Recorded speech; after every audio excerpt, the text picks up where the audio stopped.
Steve Coughlin. As a national security intelligence officer, I have a duty to make a call about who constitutes a national threat and who doesn't. Thank you. I'd like to kind of write in on that draft. We had someone talk earlier about the fact that Sisi stood before Al-Azhar and called out the violent extremist, radical extremist, violent people, fundamentalists. I could keep going here. He did not do that. He went to Al-Azhar and he told the imams at Al-Azhar, and that is as doctrinal and mainstream as it gets, that they are responsible for what's going on, not calling them radical, but recognizing that their tradition, meaning Islam to date, is, I think as he sees it, going to destroy the Muslim world. مش معقول يكون الفكر اللي احنا بنقدسه ده يدفع بالأمة دي بالكامل ان هي تبقى مصدر للقلق وللخطر والقتل والتدمير في الدنيا كلها. مش ممكن يكون الفكر ده، أنا مش بقول الدين، أنا بقول الفكر ده اللي تم تقديسه، نصوص وأفكار تم تقديسها على مئات السنين وأصبح الخروج عليها صعب قوي لدرجة إن هي بتعادي الدنيا كلها. بتعادي الدنيا كلها.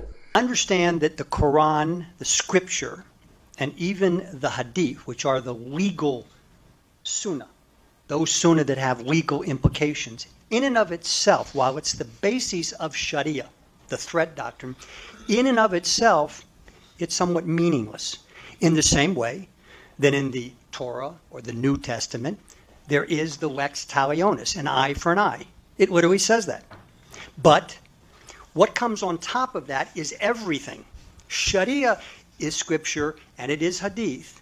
But what it really is millennia of usul al-fiqh, the science of Islamic jurisprudence, fiqh. That doctrine tells the devout Muslim what abrogation is. It tells the devout Muslim how to read any particular surah. The problem that Zudi has, and I'm a great admirer of Zudi's, and we have all kind of gone back and forth on that. But the problem he does have is if you're going to ask any moderate or academic Muslim who wants to read those verses differently than they have been over 1,000 years, he has to figure out a way to, as it were, replace the ulama, the legal authorities. I want to turn to several individuals who are in other parts of this war I call the war for the free world, including some of those who are really leading the fight. We have a pre-recorded videotape by a prominent anti-Islamist leader on the continent of Europe these days. He is a Dutch parliamentarian by the name of Geert Wilders. I've been asked to address the question, what needs to be done for the free world to prevail? My friends, the answer is easy. The largest threat to the free world today is Islam. And we must confront this threat. We must oppose it. How? Here are 5 important things that I believe we must do. First, we must tell the truth about Islam. The most important thing which we and the citizens of the free world must realize is that Islam is not a religion of peace. It is a violent, totalitarian ideology that wants to conquer and submit the entire world. Islam has declared war on us. Islam orders its followers to wage jihad. We see it all over the world. يعني ال1.6 مليار هيقتلوا الدنيا كلها اللي فيها 7 مليار عشان يعيشوا هم؟ مش ممكن.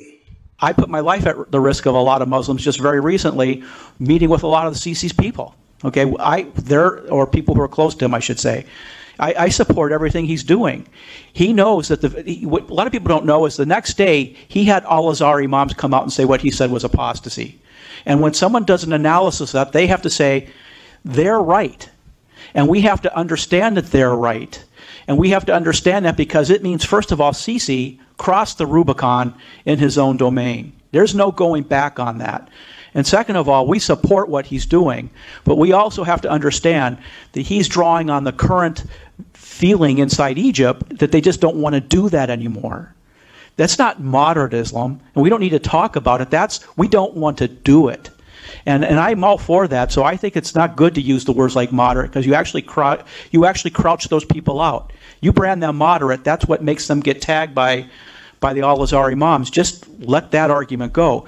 But it's important. Personally, I don't have a stake. I completely agree with everything you said. But I also think from the combat power analysis point of view, when we look at what Zudi says along with what the Imam of Al-Azhar says in any century, and we say, wow, it's like that. We can't pretend that that doesn't make a difference, not in our personal opinions. I could care less. But it makes a difference in how we do an estimate of the threat and how to defeat them and what it will take. I'll stop there.